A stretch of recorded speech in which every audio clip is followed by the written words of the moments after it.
Ships. It has been a part of our life ever since humanity started to explore, from the galleon to the biggest cargo ships in existence. But aside from the development of ships, comes the development of better and bigger canals that can connect a certain area to another, creating a shortcut and avoiding the longer route. And in Central America, one country is planning on creating a revolutionary new canal. Today at Finance Spur, we'll learn about Nicaragua's canal. But for more videos about finance, technology, and business, don't forget to hit that like button and subscribe. Now, why do we need canals? Earth's geography plays an important role in shaping the course of international trade and commerce, prompting innovative solutions like the creation of canals to establish shortcuts between distant bodies of water.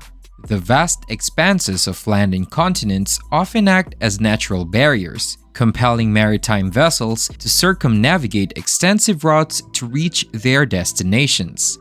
The need for more efficient trade routes led to the conception and construction of canals, which changed the landscape of global trade. A good example of this transformation is evident in Europe's Kiel Canal, which connects the Baltic and the North Seas. By cutting across the narrowest part of the Jutland Peninsula in northern Germany, the Kiel Canal provides a direct passage that eliminates the need for ships to sail around Denmark. Similarly, the Suez Canal in Africa serves as a vital connection between the Mediterranean and Red Seas, negating the necessity for ships to undertake the arduous and time-consuming voyage around the southern tip of Africa. In the Americas, Earth's geographical features have inspired contemplation of potential canal shortcuts to facilitate trade. One prospective location for such a canal is the Isthmus of Tehuantepec in Mexico. The narrow strip of land between the Gulf of Mexico and the Pacific Ocean presents an opportunity to establish a passage that would considerably reduce travel distances for vessels transiting between the two oceans. Another area of interest lies within Nicaragua, where the country's narrow stretches of land on either side of the expansive Lake Nicaragua offer the potential for a strategic canal route. The third option, and perhaps the most famous, is the Panama Canal. Every year, 14,000 ships pass the Panama Canal. This canal revolutionized shipping by connecting the Atlantic and Pacific Oceans through the narrow Isthmus of Panama, avoiding the longer route of traveling south through South America. The canal's creation drastically shortened travel distances and transit times for ships, enabling goods to move swiftly between the East and the West, fostering a high level of international trade and economic growth. The canal's strategic significance altered the balance of power in naval and commercial domains, influencing the global distribution of resources and reinforcing the connection of nations. The canal operates using a system of locks that raise and lower ships as they traverse the varying elevations of land. Ships pass through sets of locks: Gatun locks on the Atlantic side, Pedro Miguel locks, and Miraflores locks on the Pacific side, allowing them to ascend to the level of Gatun Lake, a man-made reservoir created by damming the Chagres River. Ships then navigate the lake's expanse before descending through more locks to reach the Pacific or Atlantic Ocean, significantly shortening their travel distance and time. But one company saw an opportunity in this region as well. Chinese-owned HKND, or Hong Kong Nicaragua Canal Development Investment, proposed a possible change in a century-long grip over a crucial trade route. The concept started out early, but the most realistic development started on September 26, 2012, when the Nicaraguan government and the newly established HKND signed a Memorandum of Understanding, outlining HKND's commitment to fund and build the Nicaraguan Canal and Development Project. This private enterprise, HKND Group, was granted exclusive rights by the Nicaraguan government through the Master Concession Agreement approved on June 13, 2013. This agreement gave HKND the authority to plan, design, construct, operate, and manage the Nicaragua Grand Canal, along with other interconnected projects such as ports, a free trade zone, an international airport, and infrastructure developments. The initial agreement spanned 50 years with the possibility of renewal for an additional 50 years.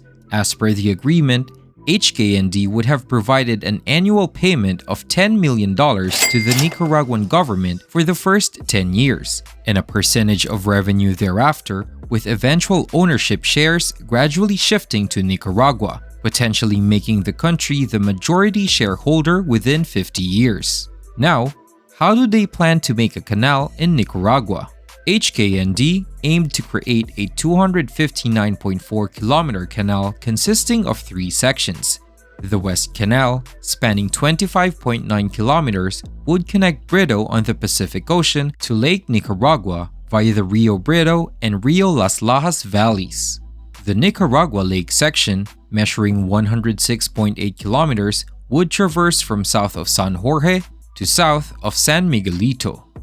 The longest section, the Eastern Canal, spanning 126.7 kilometers, would follow the Rio Tule Valley through the Caribbean highland to the Rio Punta Gorda Valley, leading to the Caribbean Sea.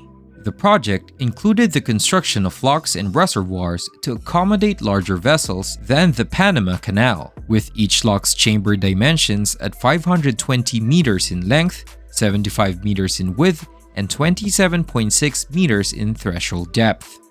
To power the locks, a hydropower facility would be established alongside the Camilo Lock, generating over 10 megawatts of power.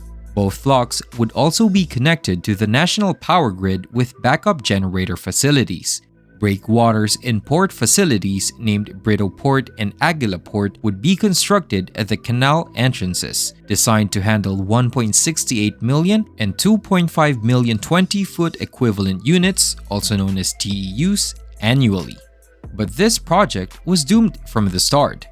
Opposition regarding the environment, safety, and displacement of local residents. Opposition leader Eliseo Nunez labeled the deal as part of a massive international scam, and legal challenges asserting constitutional violations were dismissed by Nicaragua's Supreme Court. HKND was granted the right to expropriate land along the canal's path within 5 kilometers on each side. Estimates of displaced individuals ranged from 29,000 to over 100,000, prompting local residents and leading to instances of unrest and protest. Critics, including the Inter-American Commission on Human Rights, also known as CIDH, accused the government of neglecting the project's impact on citizens and excluding them from decision-making processes. Despite these controversies, national opinion polls indicated around 70% support for the project, even as concerns about expropriation and displacement persisted.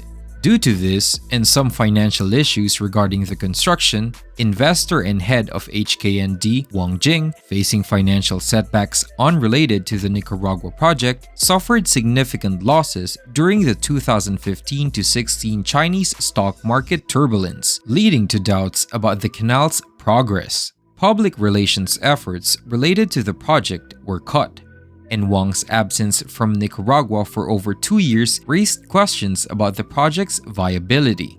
Despite the government renewing the project's environmental permit in 2017, no concrete steps were taken to initiate the canal's construction. By September 2017, reports indicated that the work had been indefinitely postponed, and the project's status was uncertain.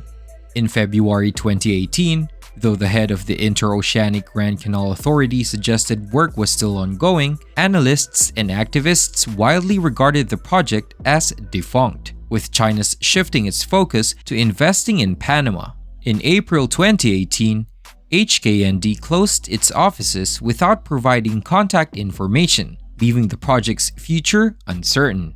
As of 2023, there are still no updates regarding the canal. However, it remains possible that the canal can be constructed in years to come as technology advances. But if you're interested in how Elon Musk built his own space venturing business, or maybe about the eventual fall of Facebook, check out our channel for more videos. And if you like this video, please leave a like and comment down what you think. And if you like more videos about finance, technology, and business, subscribe to our channel and click that notify bell so you'll be updated. For now, this is Finance Spur. Have a wonderful day.